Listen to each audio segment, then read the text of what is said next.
Up till नाव आपण बघितलं AC circuits चालू केलं होतं. In that the next beat is behaviour of a single phase AC circuit.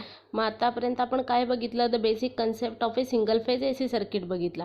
आता आपण काय बघू, थोडं practical example of AC single phase circuit, म्हणजे which components are used for generation of a single phase AC circuit. मग 3 basic components लागतात for the generation of single phase AC circuit. एक resistance R, second capacitance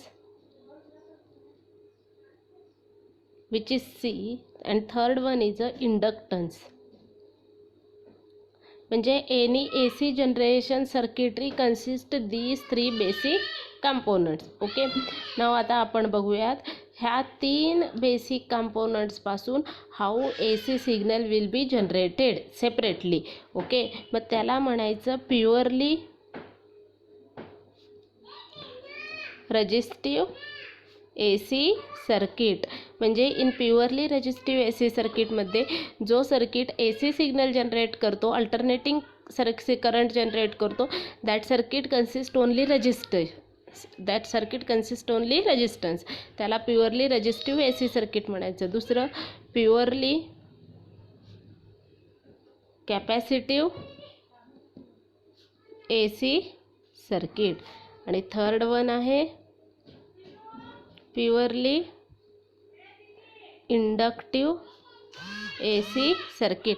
म्हणजे in purely capacitive AC circuit consist only capacitance and purely inductive circuit only consist inductance. Okay, मग हे individual झाल्यानंतरनं by combining resistor कॅपॅसिटरला combine केलेलं आहे, resistor इंडक्टरला combine केलेलं आहे, किंवा RLC by using all components we can generate a AC circuit. Okay, now the next one is in AC circuit किंवा इन DC सर्किट आपण काय डिफाईन करतो, रेजिस्टन्स म्हणजे काय. Resistance is used to oppose the flow of current. Resistance कशासाठी use करतात DC सर्किटरीमध्ये, to oppose the flow of current. Similarly AC सर्किटमध्ये त्यामध्ये आपण 2 टर्म कन्सिडर करतो. एक, जसं आपण DC सर्किटरीमध्ये अपोजिशन ऑफ करंट कुठला कंपोनंट परफॉर्म करतो, रेजिस्टन्स हा कंपोनंट परफॉर्म करतो. तर AC सर्किटरीमध्ये अपोजिशन ऑफ करंट कोण परफॉर्म करतं, तर अपोजिशन ऑफ करंट परफॉर्म करण्यासाठी एक रिॲक्टन्स लागतं आणि दुसरा लागतो तो म्हणजे इम्पेडन्स. म्हणजे in DC circuit the opposition of current is performed by using resistance component which is nothing but your R, and in AC circuitry that opposition of current performed by using reactance and impedance. Reactance is indicated by using X and impedance is denoted by using Z. Now the next one is impedance. Impedance म्हणजे काय, impedance is nothing but it is a combination of R, XL and XC.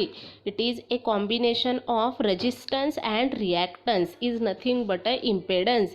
Impedance means what? Impedance is a combination of resistance plus reactance. Okay, XL is a inductive reactance and XC is a capacitive reactance. Okay, the AC circuit may not always be purely resistive, purely capacitive or purely inductive.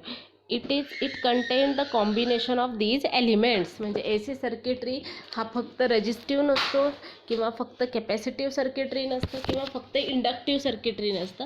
तर AC circuitry is a combination of these elements. मग ह्यातल्या कुठल्या एलिमेंट्सचं combination असतं, तर it may be resistance capacitance असतं, किंवा it may be resistance inductance असतं, किंवा it may be resistance capacitance और इंडक्टन्स असतो. ओके, त्यामुळे जे opposition of flow of current आहे AC सर्किटरीमध्ये, तर ते कोण करतं, तर इम्पेडन्स करतं. कोण करतं? इम्पेडन्स करतो. मग इम्पेडन्स म्हणजे काय? Combination of R, XL and XC is define as a impedance. XL is nothing but the inductive reactance, XC is nothing but a capacitive reactance, and this impedance is denoted by using a Z. झेडने denote केले and its unit is ohm. Unit काय आहे? Ohm. म्हणजे it work like a resistance. It work like a resistance. पण resistance आपण केव्हा consider करतो? When the circuit is DC circuitry and when AC circuit is there, at that time the operation of resistance is performed by using this impedance, and impedance is nothing but the combination of resistance and reactance. Reactance is nothing but a XL and XC, inductive reactance or capacitive reactance. Impedance, it can be defined in the polar form. Polar फॉर्ममध्ये define केलेलं असतं किंवा rectangular फॉर्ममध्ये define केलेलं असतं. तर polar फॉर्ममध्ये कसं डिफाईन केलेलं असतं? Z is equal to modulation of Z into angle phi ohm. But this is nothing but a magnitude of Z. इम्पेडन्सचा तो काय झाला? मॅग्नेट्यूड. आणि फाय म्हणजे काय झालं? Phase angle. Five is nothing but the phase angle. आणि याचा त्या रेक्टँग्युलर फॉर्ममध्ये कसं येणार आहे? Rectangular form of Z is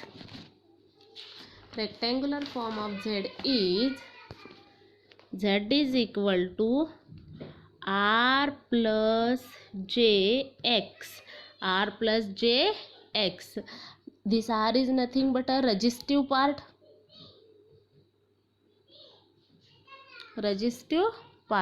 And this X is nothing but a reactive part. X is nothing but a reactive part. So this is nothing but the rectangular form of Z. Okay, परत एकदा सांगते, लक्ष द्या. पहिल्यापासून next part चालू केलेला आहे. Behaviour of a single phase AC circuitry. Up till now आपण AC सर्किटरी बघितलं. AC सर्किटरीमध्ये AC सर्किट कसं जनरेट केलं जातं? By using alternator we can generate the AC signal. Okay, AC signal म्हणजे अल्टरनेटिंग करंट. ओके, मग तो सिग्नल जो आहे AC सिग्नल जनरेट करण्यासाठी AC circuitry consist basic components which is nothing but your resistor, capacitor आणि inductor. By using these 3 basic element any AC circuitry can be designed. Okay, suppose if that circuitry designed by using resistance, then that circuit is called as a purely resistive AC circuitry. If that circuitry designed by using only capacitance, then that circuitry is called as a purely capacitive AC circuit. If that circuitry designed by using inductor, then that circuitry is called as a purely inductive AC circuitry. Okay, just next, पण always in AC circuitry these components are not work individually. They are worked in combination form. ते कसं work केलं जातात? Combine मध्ये work करतात. Either resistive capacitive or either resistive inductor or either resistor, capacitor or inductor by combining all three. आता next, जसं DC सर्किटरीमध्ये the opposition of flow of current is performed by using register.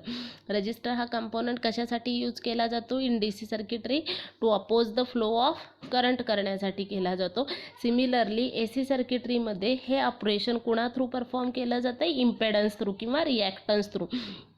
Okay, to oppose the flow of current is performed by using reactance or impedance.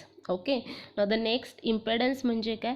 AC circuitry does not consist only resistance. Okay, it consists resistance, capacitance or inductance. If capacitor and inductor are there, then it will be reactance. जेव्हा capacitor आणि inductor येतो तेव्हा त्यांचा reactance consider होतो, आणि जेव्हा register असतो तेव्हा त्याचा रेजिस्टन्स कन्सिडर होतो. By combining resistance and capacitive reactance and inductive reactance, we will get impedance. म्हणजे impedance is nothing but a combination of resistance and reactance. Reactance, it may be capacitive reactance or it may be inductive reactance, which is defined by using XL or XC.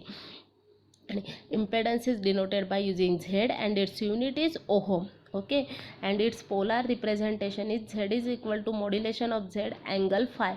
This modulation of Z is nothing but the magnitude of Z and phi is nothing but the phase angle. And rectangular form का है, Z is equal to R plus JX. R is nothing but the resistive part and X is nothing but the reactive part. Okay.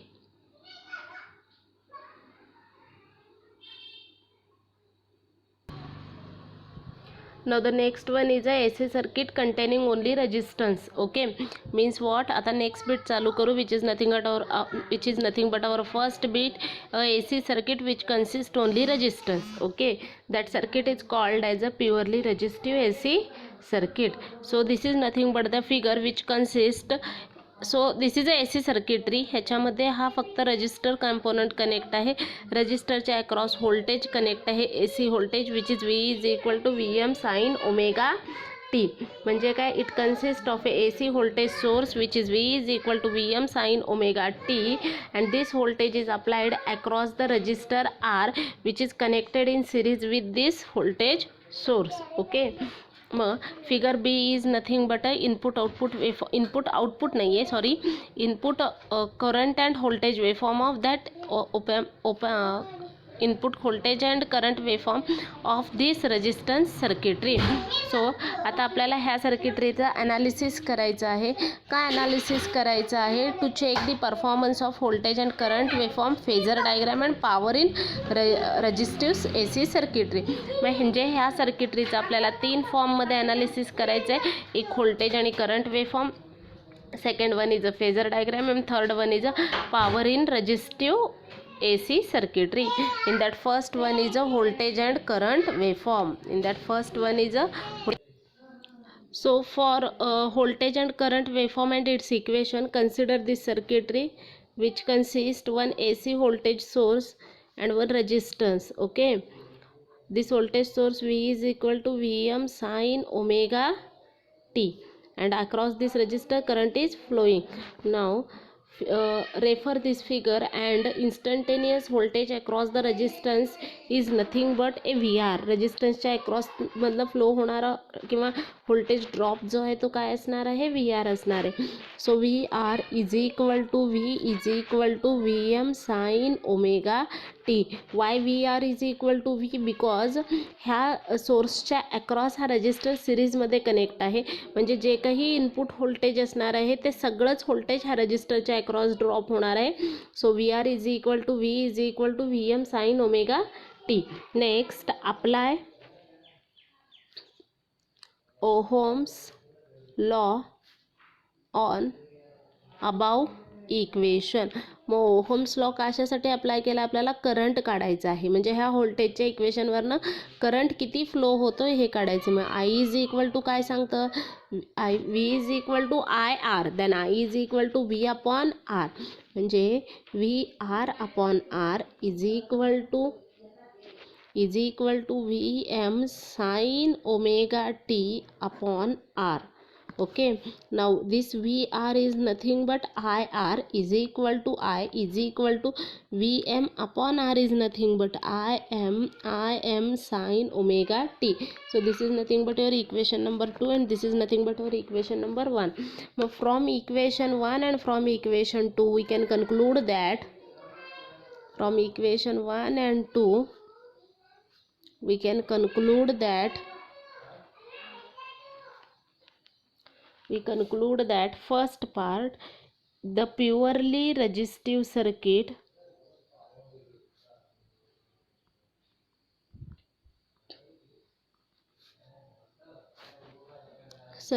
flowing current is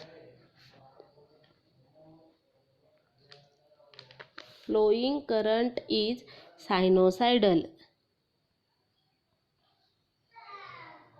म्हणजे current कसा असणार आहे? Sinusoidal असणार आहे. आणि both voltage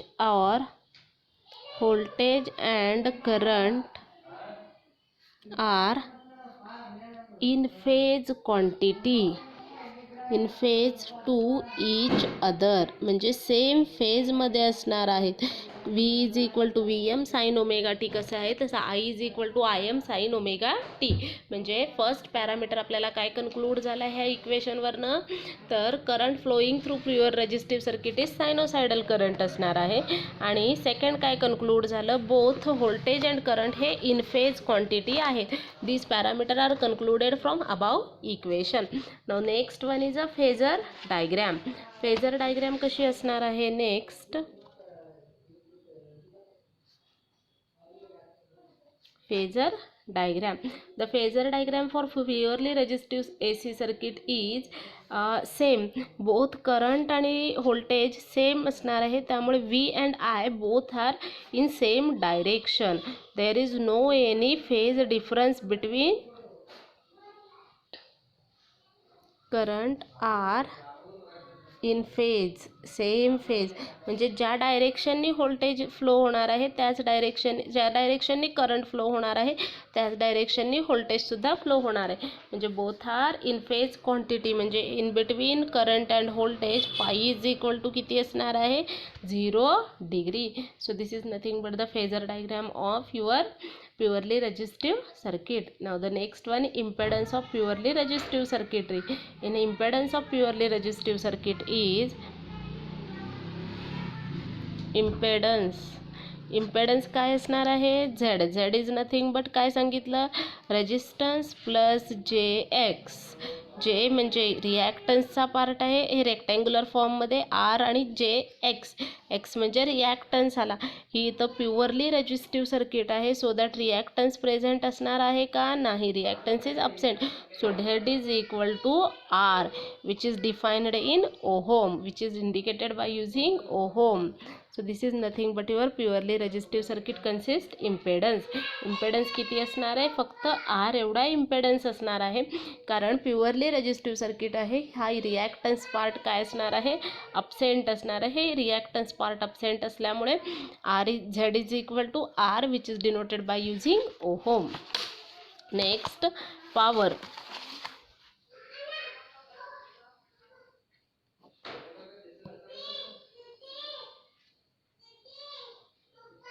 So power of purely inductive resistive circuit is P is equal to VRMS into IRMS, current into voltage.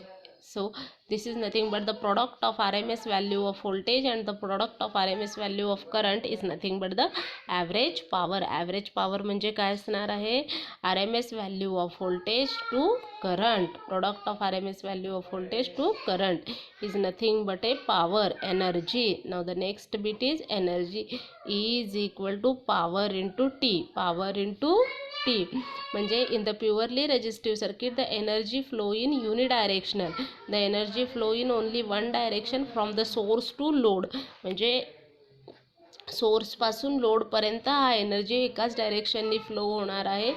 Because of that it is given bye P into T. T म्हणजे heat आहे, T म्हणजे temperature आहे, which is nothing but heat, आणि P is nothing but power. Okay, so this is nothing but your purely resistive circuitry.